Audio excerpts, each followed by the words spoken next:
Buenas noches, Dios les bendiga. Sean todos bienvenidos a este culto de Doctrina para la Vida de la Iglesia Evangélica de Gracia. Hoy es un día fresco y lluvioso en el que el Señor nos trae a escuchar su palabra. Seguimos en el estudio precioso ese que estamos llevando de los profetas menores. Y vamos a poner este culto en las manos del Señor, como siempre lo hacemos. Vamos a ofrecérselo a Él y vamos a agradecerle también porque nos permite estar aquí. Así que les invito a ponerse aquí. Vamos a orar. Padre, estamos acá congregados nuevamente un jueves, reconociendo, Señor, que a ti te ha placido mostrarnos en tu palabra quién eres tú. Gracias, Señor, por cada una de esas frases, de esos textos que están escritos ahí para darnos luz, para entenderte, para conocerte. Ayúdanos, Señor, a poder aprovechar cada uno de esas enseñanzas que nos trae el hermano Augusto. También, Señor, venimos a ofrecerte a ti este culto, poniéndolo en tus manos, reconociendo quién eres tú. Te agradecemos por todo en el nombre de nuestro Señor Jesucristo. Amén. Pueden sentarse. Vamos a pedirle al hermano Oscar Zelaya que nos dirija un himno.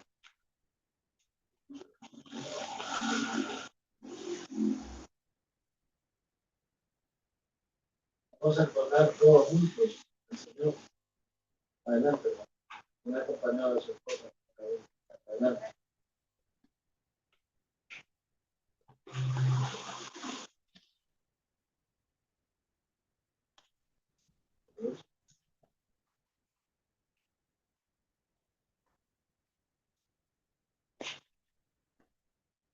Buenas noches, hermanos. Que Dios les bendiga esta noche. Lluviosa, pero está bien rico. Muchas veces nos quejamos haciendo ese gran calor, ¿verdad? Gracias al Señor por esa lluvia, porque ya tenemos agua aquí en el Chimbo.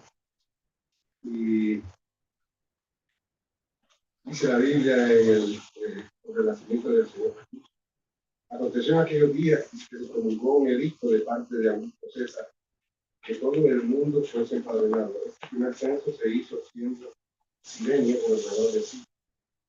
Iban todos para ser empadronados, cada uno a su ciudad. Y José subió de Galilea, de la ciudad de Nazaret, a Judea, a la ciudad de David, que se llama Belén, por cuanto era de la casa y familia de David. Y para ser empadronado con María, su mujer desposada con él, la cual estaba encinta, y aconteció que estando ellos ahí, se cumplieron los días de su alumbramiento. Y dio a luz a su hijo primogénito, y lo envolvió en pañales y lo acostó en un pesebre, porque no había lugar para ellos en el cielo. Este canto es un canto muy hermoso, que habla de esa tierra bendita y divina.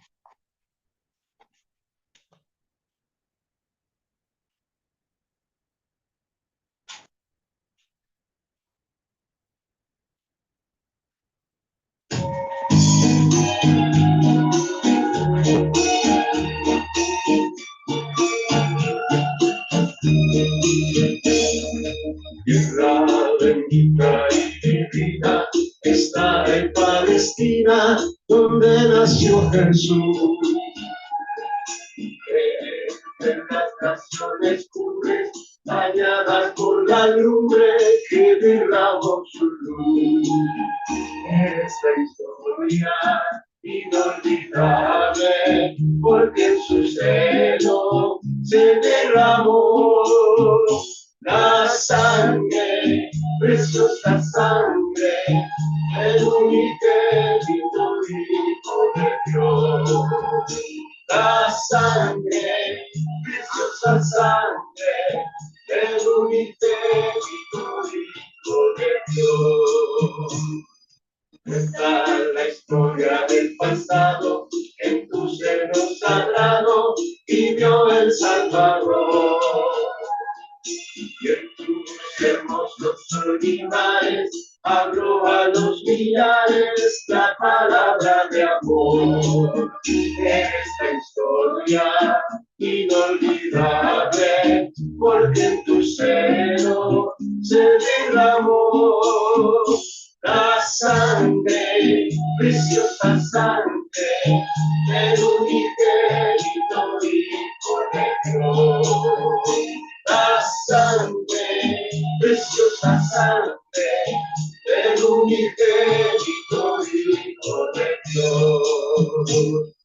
Quedan en ti testigos puros, que son los tiempos puros de la Jerusalén. Que las paredes de tu vida, que si tuvieran vida, nos hablarían también. Esta historia inolvidable, porque en tu seno se derramó la sangre, preciosa sangre del unigénito Hijo de Dios. La sangre, preciosa sangre del unigénito Hijo de Dios. La sangre, preciosa sangre del unigénito Hijo de Dios.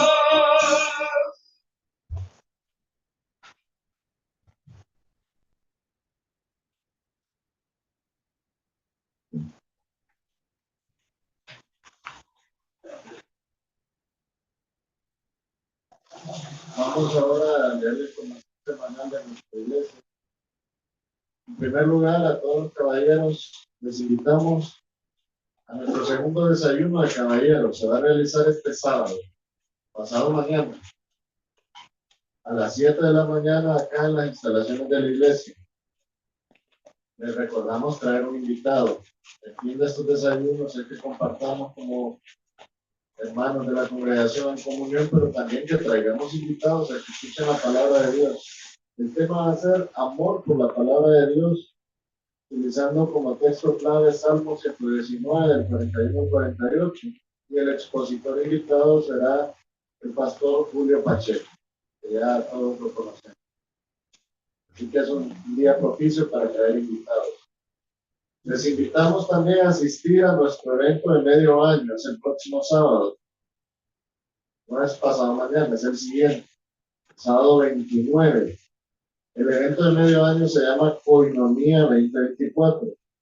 La palabra koinonia significa en comunión, y precisamente eso será lo que viviremos en 5 actividades diferentes. La primera es la venta de garaje, la segunda el dispensario médico, la tercera actividad será un agasajo y atención a los hermanos de la tercera edad. La cuarta actividad serán mesas de apoyo para emprendedores de la iglesia. La quinta actividad es una que realizarán los jóvenes para recaudar fondos para su campamento. Este evento, Koinonia 2024, lo vamos a realizar el sábado 29, recuerden, de este sábado al otro. El sábado 29, acá en las instalaciones de la iglesia, y es un día propicio también para traer invitados, así que les esperamos. Por otro lado, les invitamos a todos los hermanos a conectarse por medio de la plataforma de Zoom en el culto de Congracia el día de mañana a las 7 de la noche. Ese es un culto especial en donde nosotros podemos orar juntos, no solo por nuestras necesidades, sino por la de los hermanos que están con nosotros en la congregación, y al mismo tiempo compartimos un pequeño texto de la palabra del Señor. Y por último, les quiero recordar que ya estamos trabajando en la parte frontal del templo, en donde construiremos 6 aulas que servirán para dar una adecuada instrucción de parte de los ministerios de Escuela Bíblica Infantil y Discipulado de Formación Cristiana. Y además vamos a tener ese espacio, vamos a contar con esas aulas para atender a los pacientes del dispensario médico gratuito de una forma más adecuada. Adicionalmente, se va a habilitar una sala de juntas en donde se dará servicio a los diferentes ministerios para sus reuniones. Así que les motivamos a que hagan sus aportaciones mensuales, solicitando el día domingo los sobres. Hay unos sobres de 100 lempiras, de 500 y de 1000 lempiras. Esos están destinados para la construcción, o también puede hacer sus depósitos en las cuentas de Banco Pro Construcción. Cualquier información que usted tenga la puede solicitar con los hermanos de servicios en el templo. Con esto terminamos el espacio de la información y ahora vamos a leer, vamos a llamar a la hermana Bien Cepeda que nos lea la noticia del fin. Adelante. Buenas noches a todos. Vamos a compartir las noticias del fin de este día. En nuestra primera noticia, aguas residuales, enjambres de moscas y mosquitos, basura amontonada en las calles. A medida que se acerca el calor del verano, cientos de miles de personas en Gaza se enfrentan a una crisis de salud. Ismail Zaida, que vive en la ciudad de Gaza, en el norte del territorio, declaró que el suministro de agua lleva cortado 9 meses. Los ayuntamientos no funcionan y los residuos se amontonan en las puertas de nuestras casas y en las carreteras. Afirmó. Vemos grandes cantidades de insectos por primera vez. Francamente, tenemos insectos que vemos por primera vez y no sabemos cómo se llaman. Y pican nuestros cuerpos y los cuerpos de nuestros hijos. El incensante bombardeo israelí en Gaza, lanzado tras los ataques de Hamas el 7 de octubre pasado, se encuentra ya en su octavo mes y ha desencadenado una crisis humanitaria que no deja de crecer. Los grupos de derechos humanos han alertado en repetidas ocasiones sobre las indescriptibles condiciones de vida de los palestinos. A medida que la campaña militar israelí ha ido pulverizando barrios, dañando las infraestructuras sanitarias y agotando los suministros de alimentos, agua y combustible. Zaida contó cómo una piscina fuera de servicio se ha convertido en un imán para los insectos. Durante el día vienen las moscas y por la noche los mosquitos. Encendemos hogueras por la noche y quemamos basura hasta que desaparezcan los insectos volantes. Zaida pasa gran parte del día en la pescaría, en parte porque algunos vehículos funcionan con aceite de fritura quemado como alternativa de gasolina, lo que dificulta la respiración. Las carreteras están llenas de aguas residuales que corren por las calles, residuos y escombros de los vehículos. El tratamiento de las aguas residuales en medio de los daños a las infraestructuras y la falta de combustible se ha convertido en un problema persistente en Gaza. Conducimos a través de ríos de aguas residuales, expresó. En una evaluación realizada esta semana, la declaró que en Beir al-Baala, el centro de Gaza, se refugian miles de desplazados, las familias afirman que los refugios están abarrotados. Han informado de diversos problemas de salud, como hepatitis A, enfermedades cutáneas y respiratorias, y dicen que el acceso al agua también es críticamente bajo. El suministro de agua potable es esencial no solo para beber y cocinar, sino para también prevenir la propagación de enfermedades. Se espera que la temperatura promedio máxima en Gaza durante la próxima semana se sitúe por debajo de los 30 grados centígrados. Y es probable que el clima más cálido empeore, lo que ya es una crisis de servicios de saneamiento. En la segunda noticia del día de hoy, Fuerzas Armadas de China muestran perros robots con rifles. Parece sacado de la serie distópica Black Mirror, pero solo es la última adaptación de la robótica al campo de batalla moderno. Durante recientes ejercicios militares en Camboya, las Fuerzas Armadas de China mostraron un perro robot con un rifle automático montado en su mano, esencialmente convirtiendo al mejor amigo electrónico del hombre en una máquina de matar. Puede servir como un nuevo miembro de nuestras operaciones de combate urbano, reemplazando a nuestros miembros humanos para realizar reconocimientos e identificar al enemigo y atacar al objetivo, dice un soldado identificado como Chin Wei en un video de la emisora estatal CCTV. El uso militar de perros robots y, por supuesto, pequeños drones aéreos no es nada nuevo. Un video de CTV el año pasado, también destacó los caninos electrónicos armados provincias de China, en un ejercicio conjunto en el que participaron los ejércitos chino, camboyano, laosiano, malaceo, tailandés y vietnamita, celebrado en China el pasado domingo. En 2020, la Fuerza Aérea de Estados Unidos demostró cómo utiliza perros robóticos como un eslabón en su sistema avanzado de gestión de batalla, que utiliza inteligencia artificial y análisis rápido de datos para detectar y contrarrestar amenazas a los militares de Estados Unidos. Y desde la invasión de Rusia a Ucrania en 2022, los drones se han convertido en algo común en el campo de batalla, en tierra, mar y aire, con vehículos baratos controlados a distancia, capaces de destruir máquinas militares sofisticadas como tanques e incluso buques de guerra. China es uno de los principales exportadores de drones del mundo. El año pasado, su Ministerio de Comercio impuso controles de exportación de tecnología de drones, citando la necesidad de salvaguardar la seguridad y los intereses nacionales. Sin embargo, los perros robóticos parecen estar recibiendo mucha publicidad para el Ejército Popular de Liberación. Y los perros han estado apareciendo en las fuertemente reguladas redes sociales en China durante al menos un año. Según el periódico estatal Global Times, la presencia de perros robóticos en ejercicios con ejércitos extranjeros indica un estado avanzado de desarrollo. Normalmente, un nuevo equipo no se lleva a un ejercicio conjunto en otro país, por lo que los perros robots deben haber alcanzado un cierto nivel de madurez técnica, dijo Global Times, citando a un experto anónimo. Esto ha sido todo por hoy.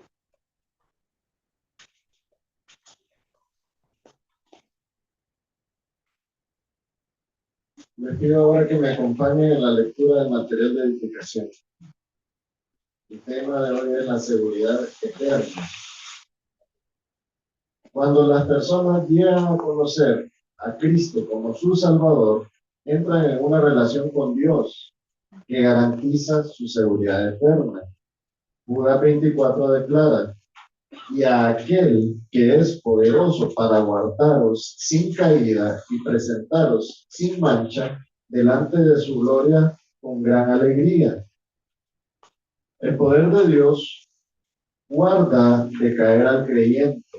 Le corresponde a él, no en otros, presentarnos delante de su gloriosa presencia. Nuestra seguridad eterna es el resultado de que Dios nos guarde, no de que nosotros mantengamos nuestra propia salvación.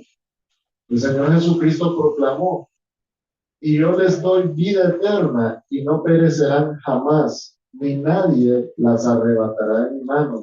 Mi Padre que me las dio es mayor que todos y nadie las puede arrebatar de la mano de mi Padre. Eso está en Juan 10, del 28 al 29. Tanto Jesús como el Padre nos tienen firmemente agarrados en sus manos. ¿Quién podría arrebatarnos del Padre y del Hijo? Efesios 4:30 nos dice que los creyentes han sido sellados para el día de la redención. Si los creyentes no tuvieran seguridad eterna, el sello realmente no sería para el día de la redención, sino solamente hasta el día de pecado, la apostasía o la incredulidad. Juan 3:15 al 16 nos dice que todo aquel que cree en Jesucristo tiene vida eterna. Si a una persona se le prometiera vida eterna, pero luego se la quitaran, esta en realidad nunca sería eterna. Si la seguridad eterna no es verdadera, las promesas de la vida eterna en la Biblia sería un error. El argumento más poderoso de la seguridad eterna se encuentra en Romanos 8:38 al 39, que dice: por lo cual estoy seguro que ni la muerte, ni la vida, ni los ángeles, ni principados, ni potestades, ni lo presente, ni lo porvenir, ni lo alto, ni lo profundo, ni ninguna otra cosa creada nos podrá separar del amor de Dios que es en Cristo Jesús, Señor nuestro. Nuestra seguridad eterna se basa en el amor de Dios hacia aquellos a quienes ha redimido. Nuestra seguridad eterna ha sido comprada por Cristo, prometida por el Padre y sellada por el Espíritu Santo. Con esto terminamos la lectura del material de edificación y ahora les invito a ponerse en pie porque vamos a orar por las ofrendas.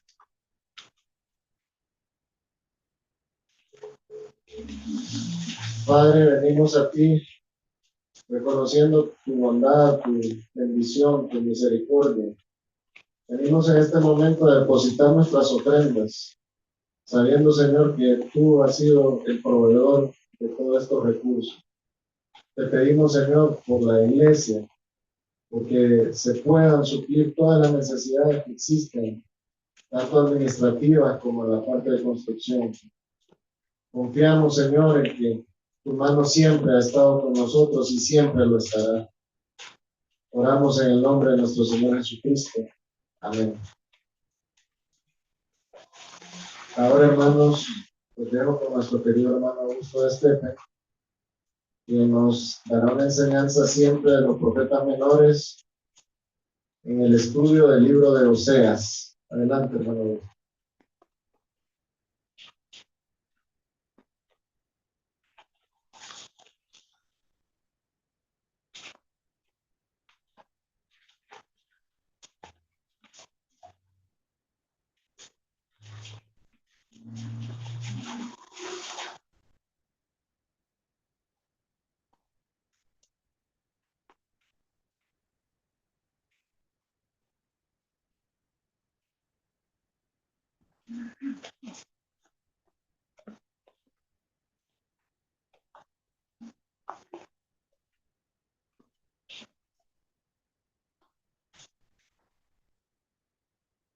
Buenas noches, hermanos. Pues aquí a nuestro Dios, ¿verdad? Que estamos en este clima tan horroroso después de pasar una temporada calurosa. Parece que nuestro Dios siempre nos trae buenas cosas. Pues estamos de nuevo, hermanos, después del periodo ahí de levantamiento de salud. Pues aquí tenemos un bueno, recientemente disfrutamos de un banquete espiritual, estudio del libro de Daniel, por parte del doctor Cornelio Rivera. ¿Verdad? Fue un tremendo estudio, una bendición realmente la que el doctor nos trajo con el estudio de Daniel. Yo creo que a más de algunos nos ha motivado, bueno, a estudiar ese libro, porque la verdad que en ese libro está escrita la historia después del Imperio Babilónico, ¿verdad? Sí, está cronológicamente todo lo que va a pasar. O sea, que Dios ya nos muestra exactamente todo lo que va a ocurrir, ¿verdad? Y eso es lo que realmente nos queda en el aprendizaje, además de la reflexión, ¿verdad? Que puede dar el libro. Hay una reflexión importante, ¿verdad? Que acerca del estudio, ¿verdad? Que me dejó bastante, se puede decir, pensativo. ¿En qué época, hermanos, creen ustedes que estamos? ¿En qué época? Daniel tuvo el sueño, ¿verdad? Desde el punto de vista de un, vaya, digamos, o registró el sueño de Nabucodonosor desde la perspectiva gentil, digamos, porque el sueño lo tuvo un gentil. Entonces, lo que le mostró el Señor fue una gran imagen. Pero más adelante se corresponde con un sueño que tuvo Daniel de 4 bestias, diferentes las unas de las otras. Y dice grandes, ¿verdad? Indicando el tamaño de ellas, además de diferentes. Y lo más interesante es que después dice, se centró en la cuarta bestia, espantosa, dice, terrible y cruel. Y la verdad es que cuando uno analiza, ¿verdad?, los dos puntos de vista de un mismo, de una misma profecía, cómo mira el hombre, los gentiles, el poder mundial gentil, y cómo lo mira Dios, desde el punto de vista del sueño de Daniel. Dice ahí que son 4 bestias, ¿verdad? Y quieras o no, esa es la forma como Dios también a los poderes mundiales gentiles. Y es que cuando habla de bestias, hermanos, habla de, bueno, la crueldad, el dominio, la avaricia, porque ustedes leen mucho sobre el libro de Daniel, principalmente los últimos capítulos. Verán ustedes que la motivación, ¿verdad?, de la guerra siempre fue el elemento económico.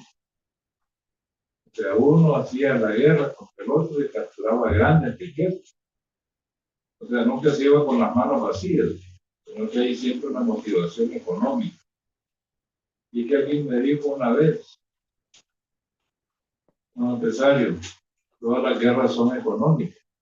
La verdad es que si uno se da cuenta de ello, de verdad, porque movilizan realmente las industrias de defensa, creación de nuevas armas, nuevas bombas. En cierto modo se van para arriba las economías de los países, ¿verdad?, las potencias mundiales. Pero la pregunta es, realmente, ¿en qué época estamos nosotros? Si nos vamos a lo que dice el libro de Daniel, la imagen, cuando habla de las 2 piernas de hierro, y después los pies en parte de hierro, en parte de barro cocido. Las piernas y los pies, hermanos, es podemos decir, es una misma pieza. No puede estar una sin la otra. Obviamente los 10 dedos es la forma final del poder mundial gentil. Esa sería la forma. El hecho de que haya en parte de hierro y parte de barro cocido, obviamente, ahí nos dice Daniel, bueno, son alianzas humanas, pero en apariencia se unen, pero no se mezclan, no forman una unidad. Entonces, la idea es esta. La época actual que nos encontramos, se puede decir que estamos bajo el dominio de la última bestia y de los pies de hierro, mejor dicho, en las piernas de hierro. Diríamos que estamos por los tobillos nosotros. Estamos más cerca, como dice Pablo, de nuestra salvación que cuando creímos. Pero o sea, está hablando de la redención de nuestra. Obviamente que se puede decir que esa bestia está como dormida, esa cuarta bestia, pero está viva,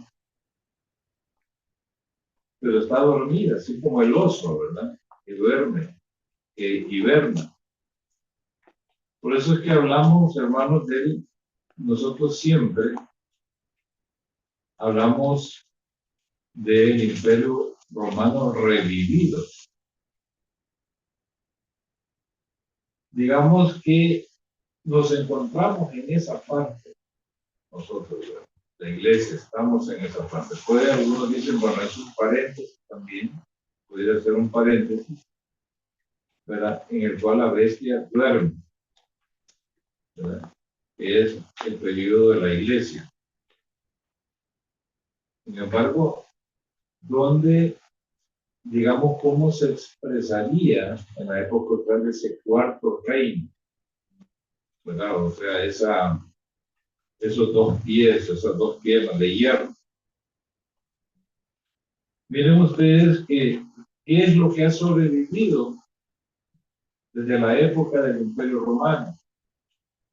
El Imperio Romano de Oriente más o menos finalizó en 1453, por ahí, ¿verdad? Cuando fue destruido por los otomanos. Pero hay ciertas expresiones bien interesantes, ¿verdad? Hoy en día.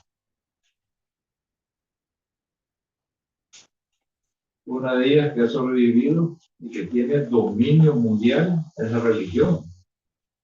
¿Verdad? Ustedes van a ver qué es lo que domina en Occidente, cuál es la religión dominante en Occidente y dónde nació esa religión. El hecho de los europeos, por ejemplo, la Unión Europea, ¿verdad? Estados Unidos es una potencia dominante en la actualidad, en lo que es, se puede decir, Occidente. Pero puede ser que Estados Unidos pierda esa potencia de ser una potencia dominante y el dominio se traslade para Europa. Obviamente que los preparativos de los europeos, precisamente, ¿cómo se llama? Y más la guerra en Ucrania, ¿verdad? Ha motivado a los europeos a convertirse, a movilizar su industria militar, sin contar, ¿verdad? En el peor de los casos, con ayuda de Estados Unidos. Entonces, lo que vemos hoy, hermanos, es precisamente, vaya, digamos, los movimientos futuros, ¿verdad? Los movimientos de hoy va a ser el nuevo orden que se va a generar en el futuro. Están como decir, como los preparativos. Todavía no está cocinada la comida, sino que se está preparando. Pero lo que vemos hoy, hermanos, precisamente puede ser que algunos personas estén decepcionados, que las cosas están mal, hay mucha crisis, ¿verdad? Pero hay algo que sí me quedó grabado. Dios tiene el dominio, el control. Eso es lo que me consuela. Porque siempre lo vimos nosotros a través del estudio del Evangelio. El Señor tiene el control de todo eso. Y nos está llevando a eso, precisamente. A que se cumpla todo esto. Entonces, como iglesia, estamos sumidos precisamente en esa etapa intermedia. En esa etapa donde está, podemos decir, las piernas de hierro, donde hay un dominio todavía de Roma. Pero solo que ese dominio no es tan evidente. De hecho, Roma, cuando Roma quiso, en la época, en la Segunda Guerra Mundial, con el Duce, ¿verdad? El Duce les prometió a los italianos, ¿verdad?, volver a la gloria de Roma, pero fueron un fiasco completamente.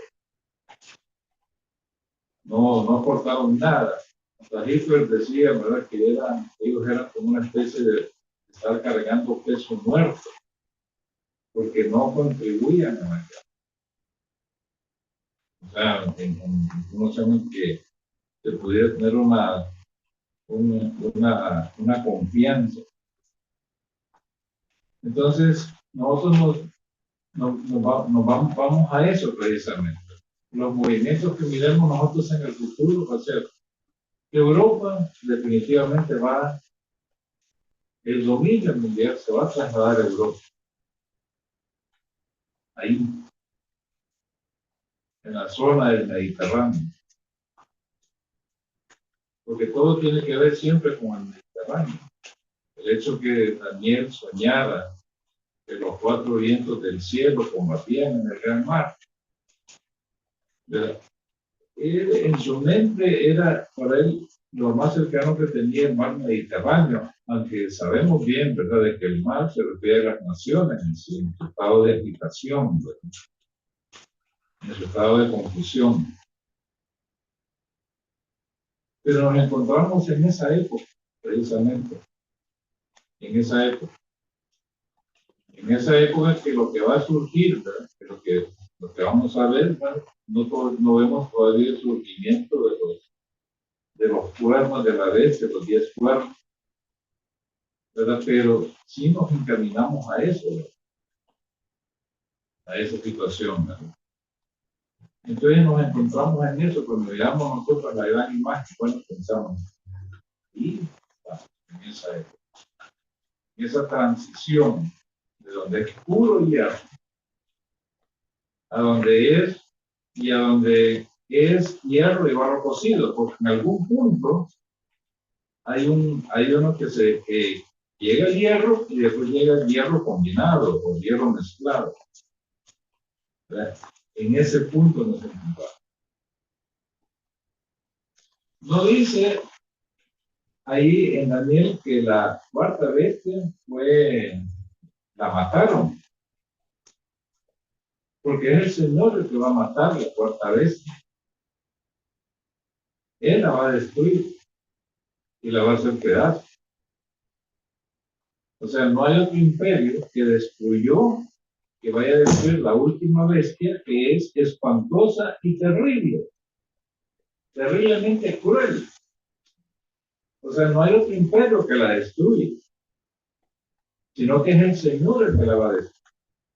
No es así, por ejemplo, lo que pasó con los babilonios, que fueron conquistados por los persas, por los medo-persas, o los griegos que conquistaron el imperio medo-persa, o los romanos que destruyeron a los griegos. Pero esa cuarta bestia no fue destruida por otro imperio mundial, como decir una quinta bestia, sino que el Señor es el que la va a matar, porque Él dice en gran manera fuerte y espantoso y terrible para los que nos indica el carácter moral, ¿verdad? De ese tipo, de ese reino, ¿verdad? Crueldad. Quería, hermanos, traerles esa reflexión, ¿verdad? Porque, como le digo, ese estudio, pues, nos deja una gran lección, una gran motivación. Y es esto: el Señor tiene el control. El control. Y al final, Él va a triunfar, por mucho que los hombres se esfuercen. Hay personajes que cuando salen en la televisión, ¿no?, europeos, con sus mentiras, con sus falsedades, digo, se me fue la bendición, no solo oírlo, no solo que expresen sus mentiras. Así lo siento, ¿verdad? Como que se me fue la bendición, aunque la bendición no se me ha ido, la tengo, porque el Señor dice que nos ha bendecido con toda bendición, ¿verdad? Pero ver tanta hipocresía, tanta mentira, realmente es ganas de vomitar. La falsa reunión, o sea, ¿cómo se llama? La conferencia de paz en Suiza, ¿verdad? Creo que todo el mundo albergaba que pasar algo ahí, pero no pasó nada. Esta es la promoción, ¿verdad?, de la guerra. ¿Por qué? Porque simplemente, como dice la Biblia, los impíos, dice, son como el mar agitado, que no puede estar quieto, y cuyas aguas arrojan cieno y lodo. No hay paz para los malos, dice mi Dios, Jeremías 57, 20, 21. Es como que quisieran continuar la guerra en ese mar turbulento y agitado, movido por intereses de tipo económico. Increíble. ¿Por qué? Porque sí es verdad. Para los malos no habrá paz. Siempre estarán agitados. y por eso serán como el mar, ¿verdad? Agitado. Por eso es que las bestias surgen del mar, ¿verdad? Que son las naciones paganas, es lo que producen. Las naciones paganas que no creen en Dios, que han dejado a Dios a un lado, eso es lo que producen. Bestias terribles. Y la que viene, ¿verdad? La bestia es terrible y espantosa. El diablo sea echado del cielo y confinado a la tierra. Así como lo dice el capítulo 13 del libro de Apocalipsis. Muy bien, hermanos, vamos a continuar con nuestro estudio del libro de Oseas. Hemos avanzado después de casi, creo que llevamos 2 años. Parece que fue ayer que empezamos con el estudio. Hemos avanzado en el capítulo 5, hemos llegado hasta ahí. Se puede decir, hermanos, que el capítulo 5, ¿verdad? Es un nuevo oráculo. Y obviamente va dirigido a 3 grupos de personas que conforman la sociedad del Reino del Norte. Es el liderazgo espiritual y el pueblo, y obviamente el liderazgo político. O sea, nos referimos a los sacerdotes y profetas. Es el liderazgo espiritual. Los sacerdotes encargados de ministrar al pueblo, de enseñarle la ley, de instruir al pueblo, de llevar el conocimiento de Jehová. El conocimiento que existe, está ahí lo tenían ellos. Y obviamente los profetas, ¿verdad? Que hablan siempre de parte de Dios. Lo que es la casa de Israel, ¿verdad? O sea, las 10 tribus y obviamente la casa del rey. A cada uno de ellos el Señor les dice, deben oír esto, deben escuchar lo que tengo que decir a cada uno de ustedes, un imperativo. Y además puede ser que alguien escuche, ¿verdad? Pero puede ser que no oiga o que no esté atento. Bueno, tenga la mente en otro lado. Y por eso les dice, oíd esto. Estad atentos, ¿verdad? Oigan, presten atención a lo que se va a decir. Aunque obviamente, hermanos, la manera en que está ordenado el libro de Oseas, no es, se puede decir un orden, digamos un orden cronológico.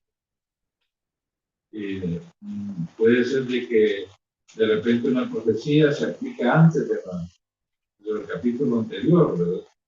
Entonces, lo que veo yo es que a veces regresa, como decir, al pasado, y a veces se proyecta el futuro. O sea, quiere decir que no hay, se puede decir que no está organizado el libro en un orden cronológico, sino más bien en un orden teológico, ¿verdad? Es un orden teológico, ¿verdad? Una manera de ordenar, ¿verdad? Abarcando siempre el mismo tema. Entonces, como dice ahí, ¿verdad? El Señor dice que los sacerdotes y toda la casa de Israel y los deben escuchar lo que el Señor les va a decir, ¿verdad? Y lo que les va a decir es que viene un juicio para ellos. Viene un juicio. Y las razones por las cuales viene el juicio se indican ahí, ¿verdad? Pues habéis sido lazo en mispa y retendida sobre el tabor. Ya habíamos hablado acerca de eso, ¿verdad? Siempre aquí, como pueden ver ustedes, se señalan lugares, así como anteriormente vimos, ¿verdad? Allí, en el capítulo anterior, ¿verdad? Que se hablaban de lugares, y inclusive había lugares que el Señor decía que no fueran ahí, había prohibido que no fueran ahí, por las razones que ya vimos. Y obviamente que eran lugares, se puede decir que tenían, era como decir lugares sagrados para Israel, porque tenían una vinculación con su pasado, una vinculación como cuando entraron en la tierra, y cómo se llama, y estaban ahí, esos lugares que eran visitados, ¿verdad? Pero el Señor les dice, no vayáis a visitar. Precisamente se lo había prohibido al reino del sur. Habíamos hablado, hermanos, también de que aquí habla de sacerdotes, ¿verdad? Ya habíamos dicho, bueno, que pudiera ser dos grupos, como eran sacerdotes siempre de la tribu de Leví, que, ¿cómo se llama?, actuaban como misioneros, ¿verdad? Impartiendo enseñanzas, llevando el conocimiento de la ley, de la Torah, y que habían salido desde Jerusalén. Y la otra alternativa es que se pudiera tratar de sacerdotes impuestos por el rey Jeroboam I, pero que no cumplían los requisitos del sacerdocio que estaba en la ley. Entonces, por eso es que el sacerdote puede referirse a ambos, ¿verdad? Puede referirse a ambos. A unos porque realmente se habían apartado del Señor, y los otros porque en sí no eran puestos por el Señor, sino que fue impuestos por un rey impío. Muy bien, entonces, aquí vemos que el Señor indica que debían prestar atención. Habíamos hablado de dos lugares, dice, porque pues cuando habla pues, está diciendo, bueno, las razones por las cuales. Y habla de dos cosas que habían hecho. En primer lugar, dice que habían sido Lazo, Mispa y Retetíes Saúl. Quiere decir que algo pasó en esos lugares. Algo pasó pero se puede decir que son representativos, ¿verdad?, de todo lo que estaba pasando en Israel. No es que específicamente en esos lugares, pero que sí son significativos de que lo que ocurrió ahí, se puede decir que es como especie de una muestra de lo que está pasando en todo Israel, en esos lugares. Obviamente que uno y otro está vinculado siempre con la cacería de animales, con eso tiene que ver.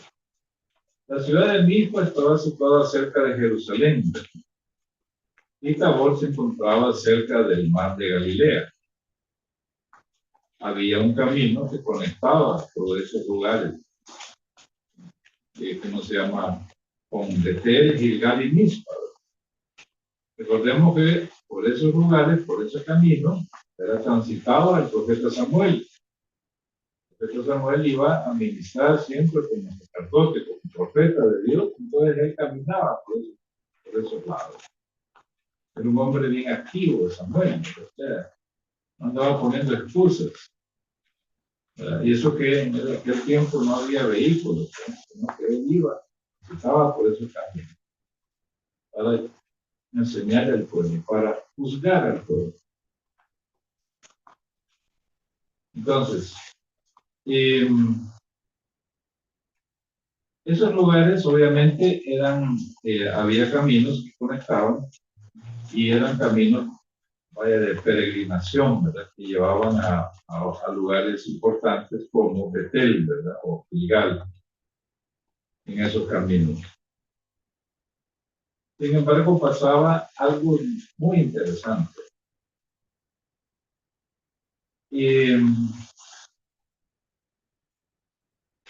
Bueno, el Señor había prohibido a los de Reino del Sur que pasaran por esos caminos porque corrían el peligro de ser asesinados.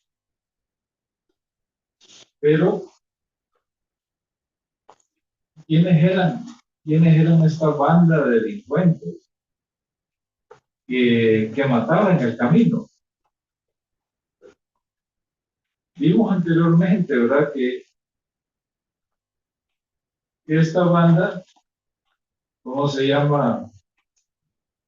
Era un grupo de sacerdotes. Ellos se encargaban básicamente de quitarle la vida a la gente. Se habían vuelto derramadores de sangre porque mataban a la gente en el camino. Era como que ellos, ¿verdad?, no querían que la gente fuera a esos lugares de culto y se volviera a hacer. Entonces, cuando vemos eso realmente, lo que hacían, miren ustedes en Oseas capítulo 6, verso 9, como se esconden los merodeadores, se esconden los sacerdotes. Asesinan en el camino de Siquem. Ciertamente hicieron infamias. O sea que era una banda de delincuentes, pero no eran personas cualquiera, eran sacerdotes. O sea, la depravación moral, hermanos, ¿hasta dónde había llegado? ¿Hasta dónde había llegado? Bien lo dice el Señor, ¿verdad? Dice, el juicio es para vosotros, por lo que habían hecho en estos lugares, derramar sangre inocente. Aquellos que deberían enseñar el conocimiento de Dios, más bien estaban violando la ley. La parte que dice, no matarás, o sea, no cometerás homicidio. Y por eso, cuando vimos el capítulo 4, que el Señor dice que tiene pleito contra los habitantes de la tierra, obviamente con los sacerdotes, dice. Ahí dice que en la tierra no había conocimiento de Dios. No había conocimiento, a pesar de que el conocimiento de Dios sí existía. De una manera, digamos, la revelación escrita, sí estaba el conocimiento de Dios. Y por eso dicen el 2, el perjurar, el engañar, el asesinar, el robar y adulterar han irrumpido. O sea, como una ola. Entonces dice, han irrumpido, ha entrado con violencia en el pueblo. Estas cosas han entrado con violencia. Y por eso dice, uno a otro que suceden los hechos de sangre. O sea, matan a una persona y después viene la otra y la sangre de la otra. Entonces era un continuo, ¿verdad? Pero ¿quién lo hacía realmente? Bueno, si se podía decir, bueno, si fueran gente del pueblo que habían caído en la idolatría, pero realmente el sacerdote es el que había causado todo eso también. Por eso es que el juicio va sobre ellos específicamente. Pasamos al versículo 2, siempre tengamos la idea, hermanos, de eso. Entonces dice, y haciendo víctimas han bajado hasta lo profundo. Por tanto dice, yo castigaré a todos ellos.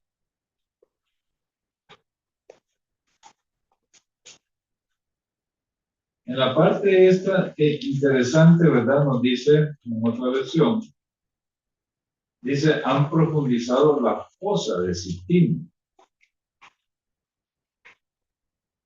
Por tanto, dice, yo los castigaré a todos. Miren ustedes, vamos a analizar ese versículo cuando dice, y haciendo víctimas. Vamos a buscar un poco el hebreo acá. Dice ahí del hebreo chakhat. Ahí dice, se traduce, hermanos, como matar, degollar. Por lo general, el uso de esta palabra en la Biblia pues, se relaciona con los sacrificios de animales, pero también en el sentido de matar, en el sentido de homicidio, ¿verdad? Como premeditación, alevosía y ventaja. Es como que tuvieran ellos una fábrica de muertos. Ellos estaban haciendo víctimas, como una fábrica, como la que tenía Adolfo Hitler. Lo que tenía es una fábrica de muertos. Mataban las personas y después las incineraban. Era algo industrial, ¿verdad? Era una fábrica industrial para matar precisamente judíos, específicamente judíos. Entonces, dice que haciendo víctimas, dice, han bajado hasta lo profundo, del hebreo amar, bajar, profundizar, ahondar, hundirse, cima, ¿verdad? El sentido es, hermanos, de alguien que está haciendo una excavación en el suelo. Primero, una excavación que va profundizando, va profundizando, va profundizando. Entonces, la parte esa donde dice y haciendo víctimas también se traduce de la siguiente manera. Y los rebeldes se han ahondado en perversión. La Biblia de las Américas. También es otra traducción, en otra versión. Lo que nos quiere entender ahí es que el sacerdocio rebelde, impío, había profundizado en su perversión, ¿verdad? En su decadencia, ¿verdad? Al haber matado a los israelitas. Como decía, una banda de sacerdotes. La banda se dedicaba a asesinar en el campo.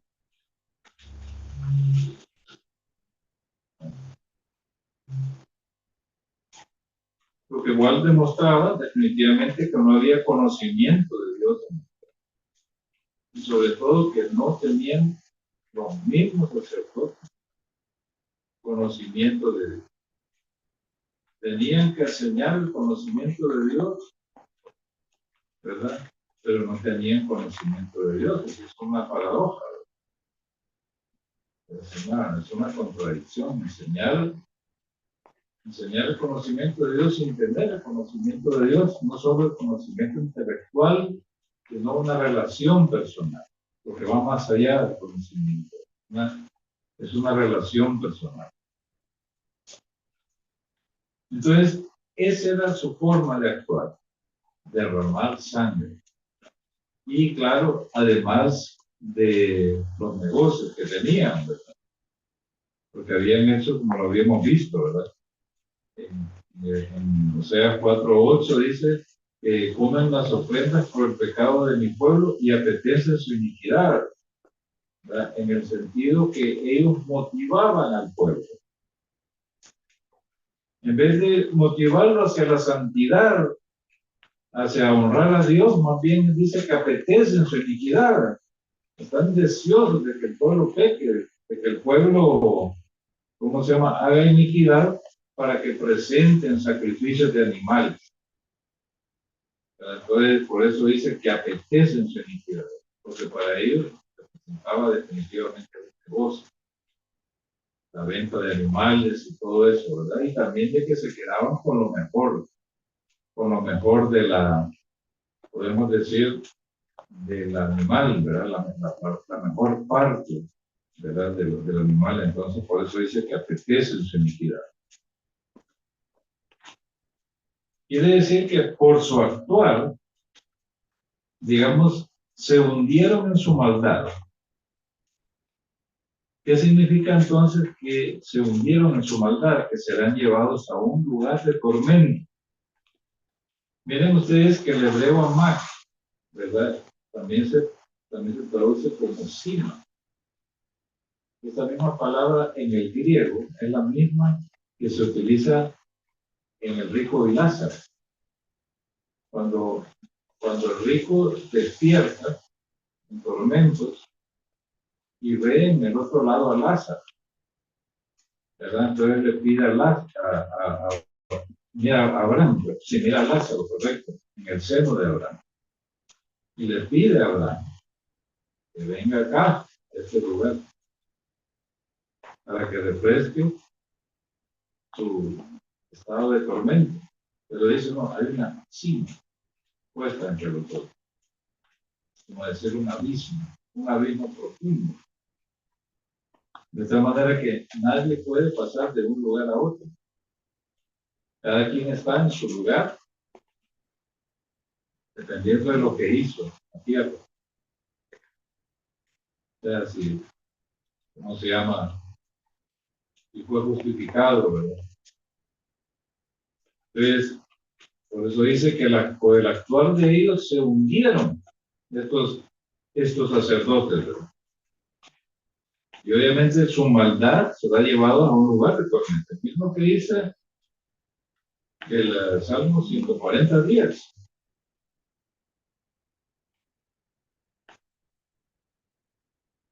Dice, del 9, dice, en cuanto a los que me rodean, dice, la maldad de sus propios labios cubrirá sus cabezas.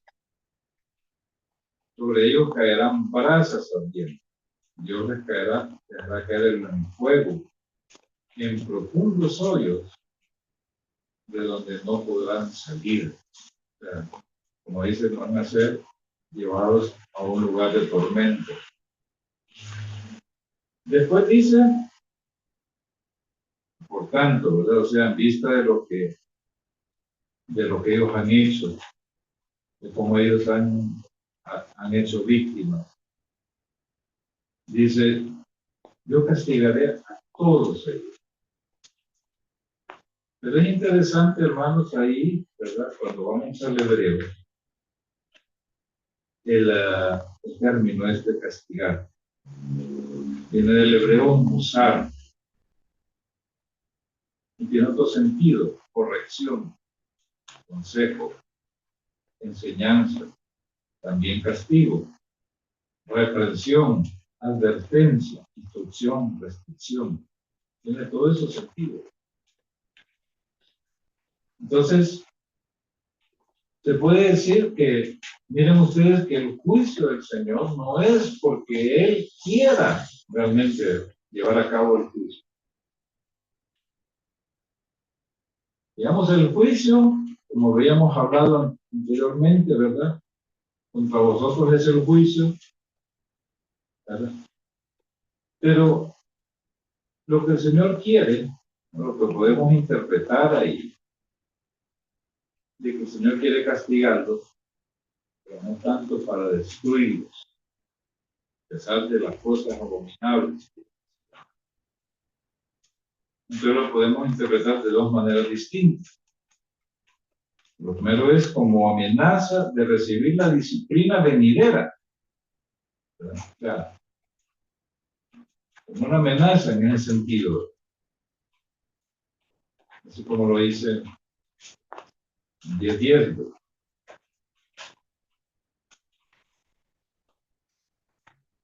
10:10 dice, lo venderé, dice, lo castigaré. Los pueblos se reunirán contra ellos cuando sean castigados por su, dice, doble iniquidad.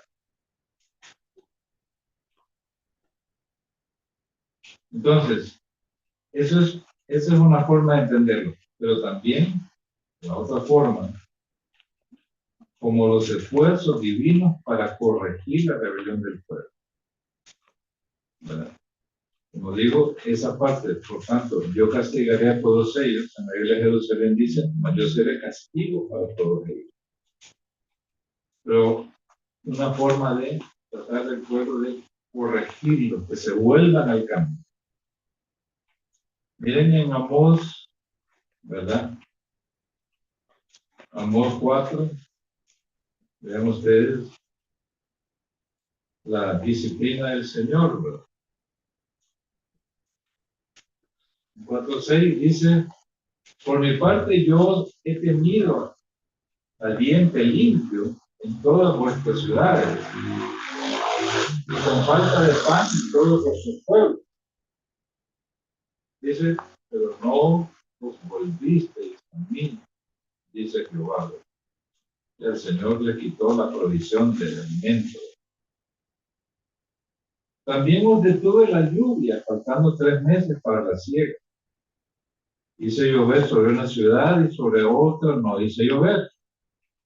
¿Te parece, hermanos, a hoy, pero en algunos lugares como que llueve por regiones, pero gracias a Dios que ha llovido uniformemente en todo el país, en todo el uniforme.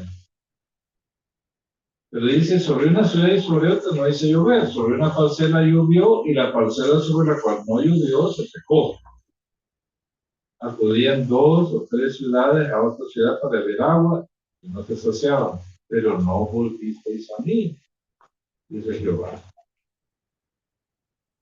Yo golpeé con tizón y añublo, a la costa comió vuestros muchos huertos, vuestras viñas, vuestras higueras y vuestros olivos, pero no volvisteis a mí, dice Jehová. Envié entre de vosotros una plaga como en Egipto, maté espada a vuestros jóvenes mientras vuestros caballos eran capturados, hice que el hedor de vuestros campamentos subiese a vuestras nodrizas, pero no os volvisteis a mí, dice Jehová. Porque el propósito de los juicios era, el Señor decía, volveos a mí, pero no, dice, no se volvieron a pesar de todo esto. Pues trastorné como cuando Dios trastornó a Sodoma y a Gomorra, y fuiste cual leño salvado del fuego, pero no os volvisteis a mí, dice Jehová.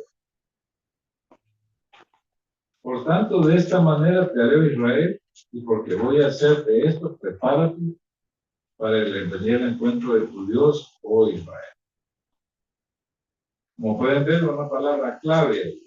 No volvisteis a mí. ¿Verdad? Entonces, los juicios que muchas veces, por eso ahí dice la palabra castigaré, tiene el propósito de corregir, para que se vuelvan a Dios. Pero por eso que el Señor les habla, primero les denuncia lo que es les explica, ¿verdad?, que los va a castigar, o les anuncia el castigo. Los voy a castigar a todos. Pero lo que está diciendo es que se vuelvan a Él, ¿verdad? Que se vuelvan a Él. Como dicen, en ambos casos, disciplina se refiere a un castigo severo aplicado con el fin de hacer volver a la conducta correcta. Como tal, dice, es una manifestación de amor que surge de una relación cercana entre 2 personas. Miren ustedes, Proverbios 3:11.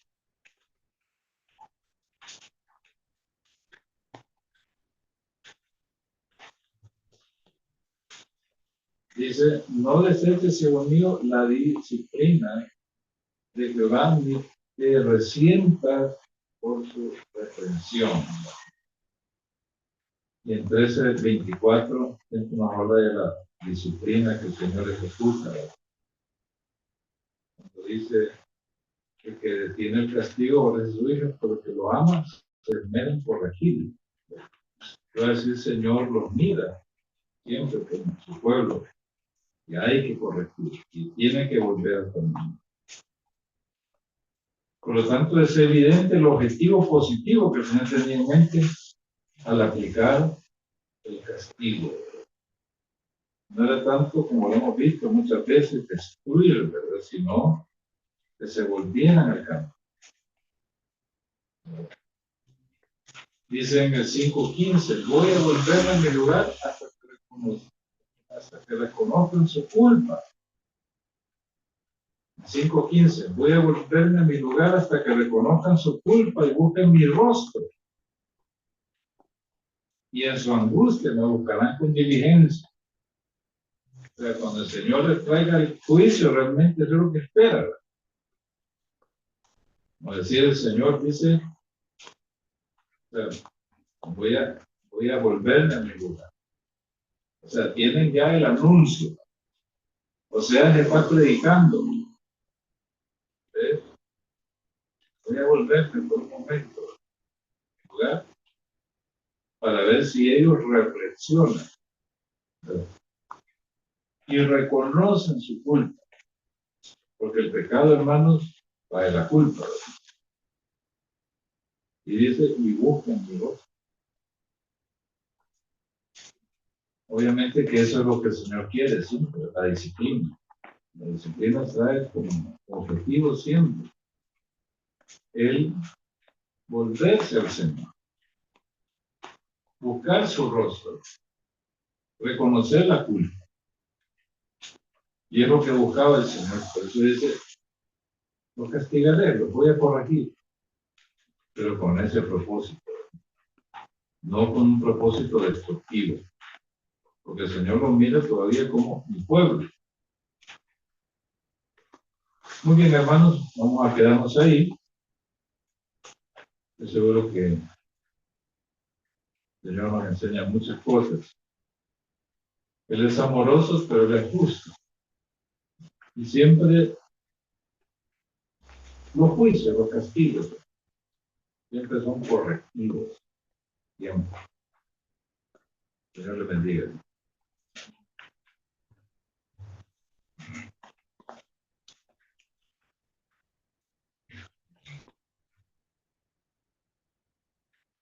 Damos gracias al Señor por esta palabra que hemos escuchado el día de hoy, por esta enseñanza que hemos tenido. Y vamos a cerrar este culto orándole al Señor en agradecimiento. Padre, te agradecemos porque en tu palabra hay evidencias de quién eres tú, de cómo tú actúas, de que lo que tú prometes lo cumples, de que tú tienes el control de todo, Señor. Venimos por eso a ti confiados, reconociendo nuestra necesidad de aprender tu palabra. Y por eso salimos hoy contentos y satisfechos porque hemos recibido un mensaje de tu palabra. Te pedimos que nos lleves con bien a nuestros hogares. Y ponemos en tus manos a nuestra iglesia, a nuestra congregación.